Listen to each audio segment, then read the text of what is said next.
नामक ग्राम में मानिक का परिवार रहता था। मानिक के परिवार में उसकी बीवी मोहिनी और 2 औलादे मोंटी और बंटी थे।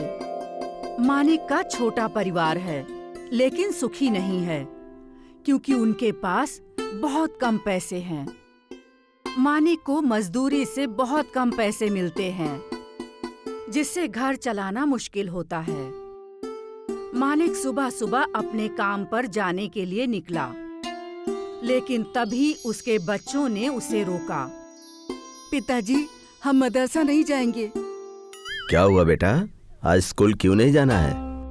हमारे पास अच्छे लिबास नहीं है, हमारे लिबास फटे हुए हैं। बेटा, आज मैं काम पर जा रहा हूँ और मैं तुम्हारे लिए सारी चीजें लाने की पूरी कोशिश करूँगा।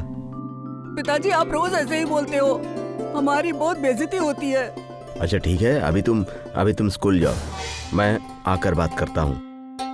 मानिक दुखी मन से चला गया। मोंटी और बंटी भी मदरसा चले गए। दोपहर को मदरसा की छुट्टी के बाद बंटी और मोंटी के साथ में पढ़ने वाले बच्चों ने दोनों का मजाक बनाया। सोनू और मोनू 2 भाई बर्फी खा रहे थे और बाकी दोस्तों को भी खिला रहे थे।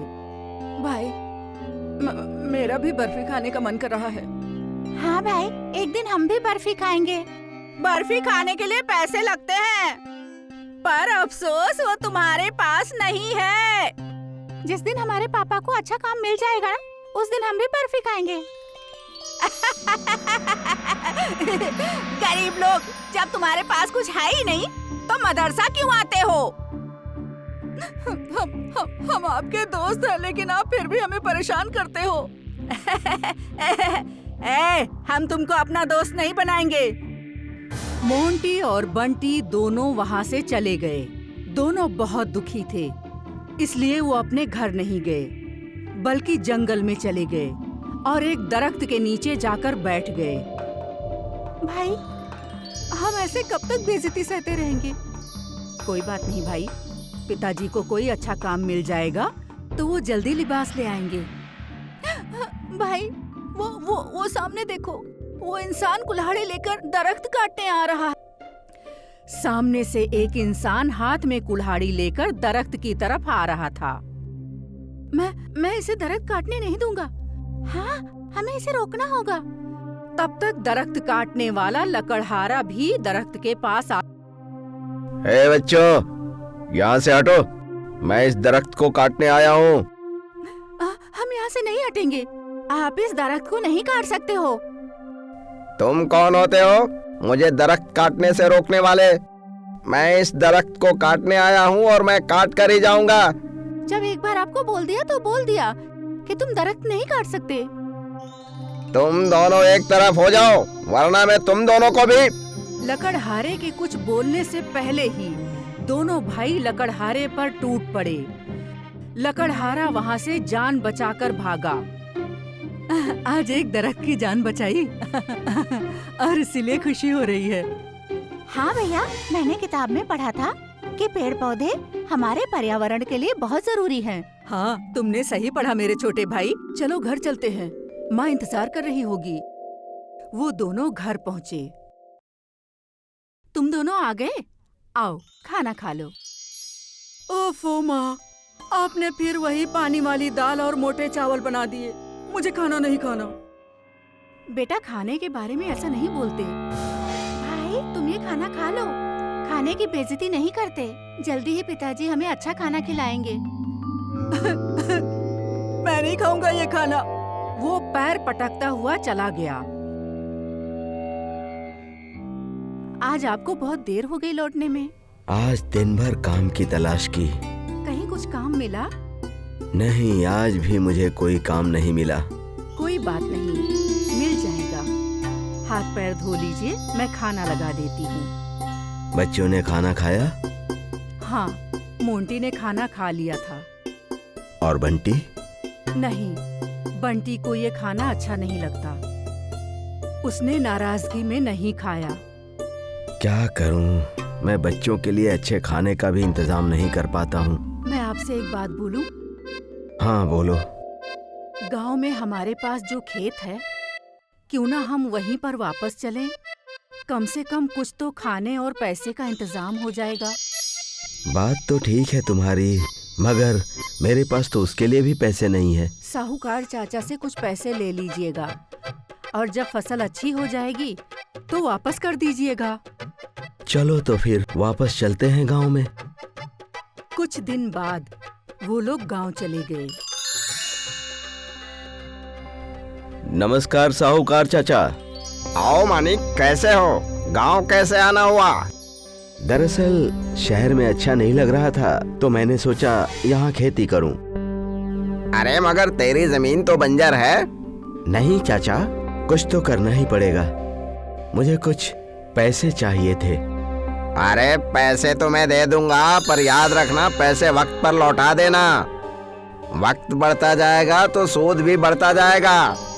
अरे आप उसकी फिक्र मत कीजिए, मैं आपको वक्त पर पैसे लौटा दूंगा।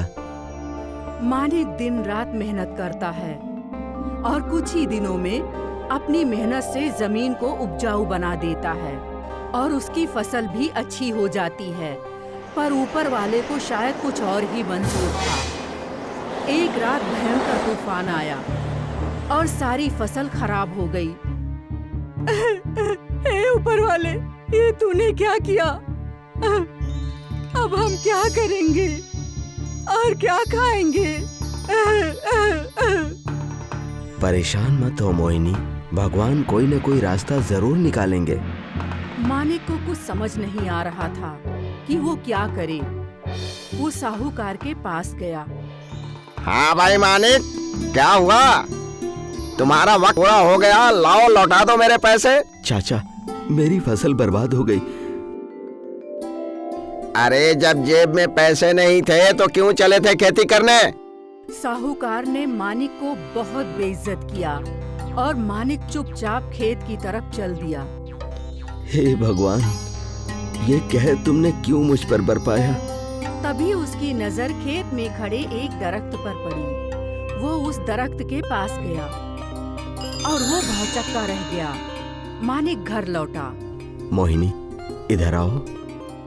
जी बताइए, क्या हुआ? हमारा खेत जो बर्बाद हो गया था, वहाँ पर एक दरख्त है जिसमें बर्फियाँ लटक रही हैं और वो कोई मामूली बर्फी नहीं है, वो सोने की बर्फी है। क्या क्या कह रहे हैं आप पिताजी? वो दरख्त खड़ा है? हाँ, मगर तुम क्यों पूछ रहे हो? पिताजी, एक दिन मैं और बंटी खेत के पास, तभी बंटी को एक चमकदार पत्थर दिखा था और हमने वो खेल खेल में खेत में गाड़ दिया था। सभी आश्चर्यचकित रह गए और रात में सो गए। उसी रात मानिक को एक ख्वाब आया। ख्वाब में एक देवता आए। मानिक, आज जो तुम्हें दरख्त मिला है वो तुम्हारे बच्चों के अच्छे कर्मों का फल है। वो लोग हमेशा पेड़ पौधों की हिफाजत करते थे। इस दरख्त से हमेशा बर्फी निकलेगी क्योंकि वो तुम्हारे छोटे बेटे को बहुत पसंद है। मानिक की आँख खुल गई और सारी बात उसने मोहिनी को बताई। दोनों बहुत खुश हुए। सुनिए, क्यों ना आप एक जेवर की दुकान डाल दीजिए। हाँ तुम ठीक कह रही हो। मैं शहर में सोने के गहने बनाकर बेचूंगा और पैसे आते ही साहूकार चाचा का कर्जा उतार दूंगा। अब उनके सारे दुख खत्म हो गए थे और वो लोग खुशी खुशी रहने लगे। बंटी भी अब बहुत खुश रहता था क्योंकि उसे रोज अच्छा खाना मिलता था और वो रोज अपनी पसंदीदा बर्फी खाता था।